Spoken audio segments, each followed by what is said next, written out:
So it is often that you think you want to go to hell, but after get there, oh, you want to marry this guy. I want to marry him. Oh, is that it? They're all. But I mean, they always did this. Want to fight, get what you want. You realize the reality is not as good as you imagine, right? I remember that one of my recent assistants, she was in love, and she married this great engineer from Queen's University. And then after 2 months of marriage, she told me, I feel so miserable in my marriage. If I knew marriage was like that, I would not have married. Because he's very bossy, very controlling, you know. He's an engineer, right? Control everything. He control everything. Make her feel miserable. So he confided in me and said, you know, so I'll say, don't worry, I'll fix him. I'm just joking. And the other one is the same thing. If there's success, why I'm so miserable or so big. And finally, King Solomon, the rich man, the smartest guy, the king of Israel, he said, his conclusion, okay? His life, he said, he has tried everything, success, wealth, wisdom, and power, everything under the sun. And then he said, without God, if that's all you got, everything in the world.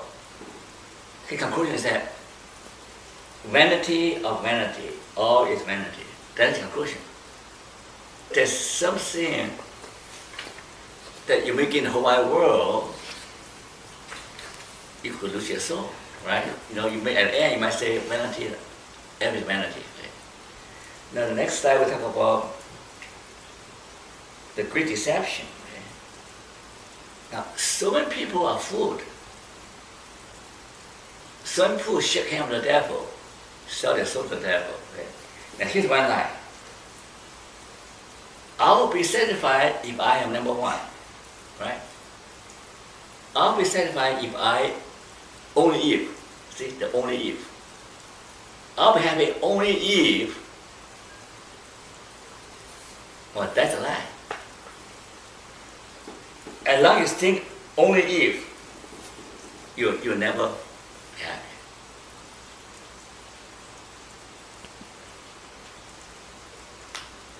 And the other lie is, that's like, I don't need anybody, I can solve all problems myself. I don't need God, I don't need church, I don't need friends.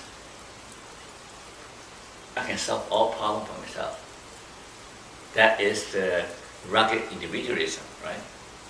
I can solve all problems myself.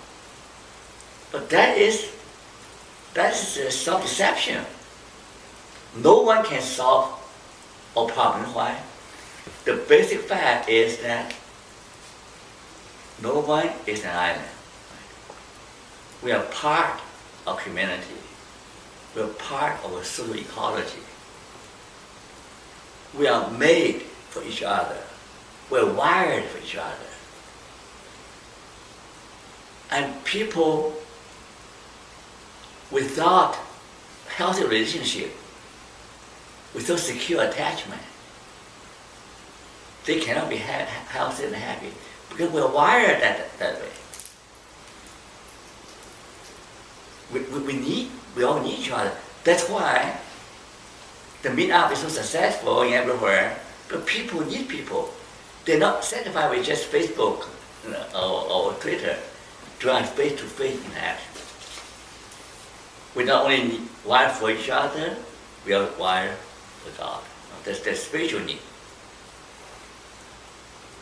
So when person says that I do not need anyone, that one is the biggest fool. Right? That's the biggest fool. The last one is also a lie. It said the quality of life thing. If life is full of suffering, then I better kill myself. That's not worth living. Okay? So if you lose your ability to I was really sad. One was teaching a trend.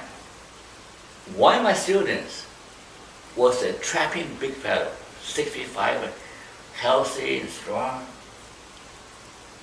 He working thesis, doing a thesis with me, so we met every week. And his topic is about resilience, how to be resilient, and how to be an overcomer, and how to rise above. I was sick to my stomach when I learned a paper that he killed himself by throwing himself in a railroad track. And he never completed thesis because he learned he suffered from a degenerative disease. I don't know, what's that? MS. Yeah.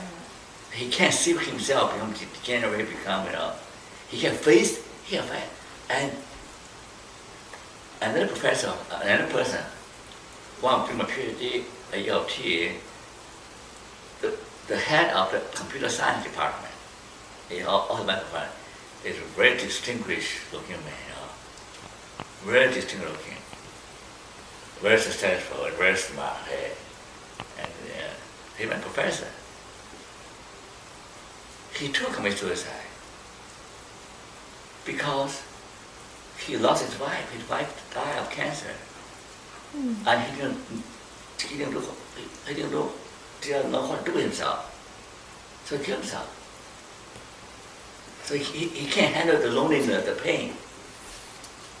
So if everybody killed himself because of pain, of suffering, of frustration, of what happened to humanity, right? Which I just completed a paper about resilience.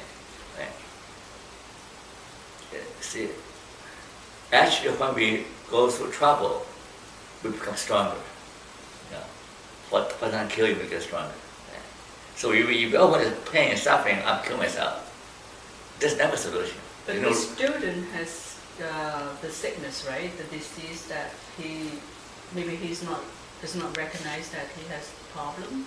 He just killed himself. No, he was told by the doctor he had this degenerative disease, no cure, right? Right. He can't imagine himself become paralyzed.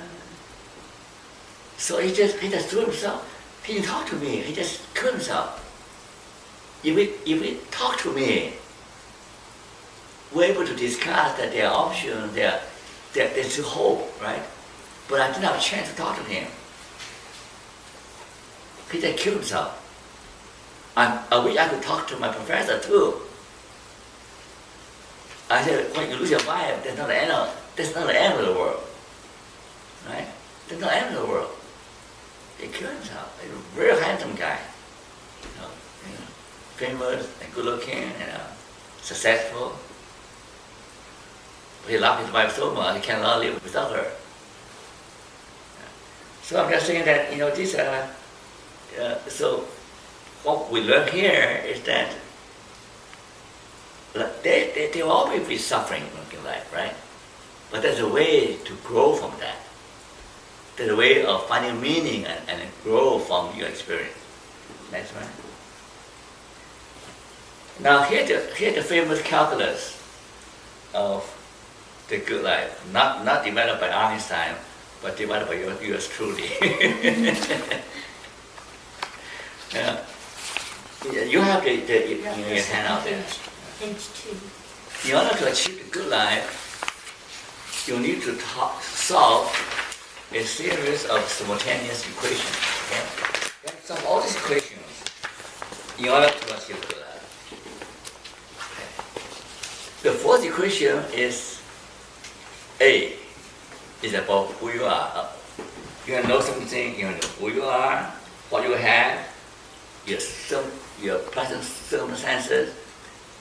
You have to take stock for yourself. You have to know your strengths, your weaknesses, and your potentialities, and you have to know them about yourself, so that you can do something with what you have. Okay? Everybody can do something with what they have. You can't say, oh, well, I'll do something only if I finish my university, or only if I get my degree, or even that kind of thinking, the only if thinking will ruin you, right? The right way of thinking is that I will do something with my life with whatever I have. Okay? Ultimately, I may not have education, I may not be healthy, I may not be young. I'll do something with what I have. And that will be a good beginning. And the Chinese proverb say, a journey of 1,000 miles begins with one step. Right?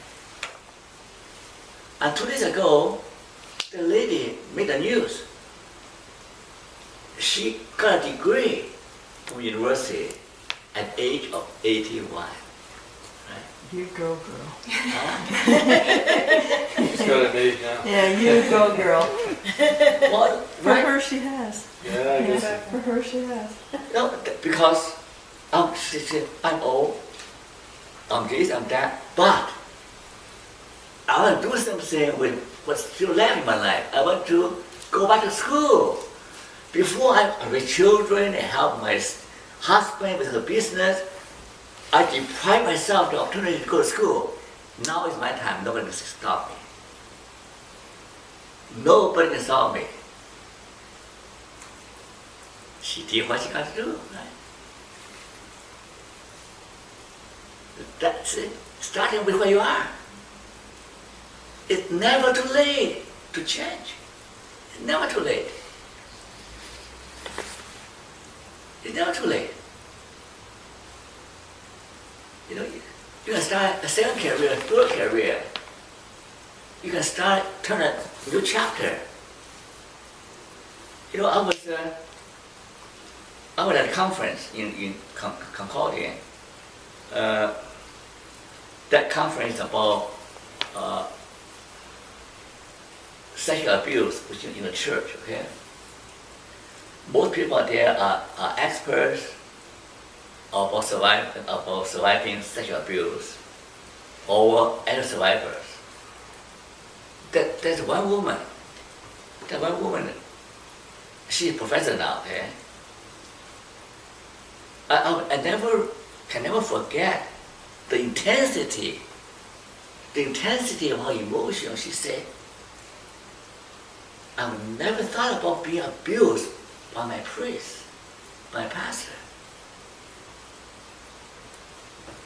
She said that her whole world fell apart. The pain and the anger within me, they crying out every day. And her life was paralyzed. She went to see therapy, and one therapy, another therapy, but she never gave up. So she went to university, get a degree, get a PhD, devoted her whole research area into studying, sexual abuse. Now, here's something: she did not allow her pain to stop her from making her life better and make other people's life better. Now, sometimes yesterday I was asking, I said, while I was in Peterborough, I work with both people. I help with many both people. Help them to find jobs, help them to do translation for them. So I work with many both people. Before my own eyes, I saw them, how they get established, and doing well. And one family. So I helped him to set up a little booth in the farmer's market, selling egg-rolls. He's selling egg-rolls. And now he owns a big store, Chinese store in Scarborough. He owns houses, all children are professionals. I sell egg-rolls in the farmer's market in Peterborough. Saturday morning. Then I said, so I asked my friend, I said, why is that some of the Aboriginal people still struggling? They have no language handicap, they speak English, these Vietnamese people, they don't speak English. Oh, maybe because the residential school are abused, you know. I said, we cannot just because they are abused to place, because experience of discrimination and abuse. Then for generation after generation, you get stuck there. You don't move forward. Oh, I was abused. So you just have to say move from here to D, from A to D.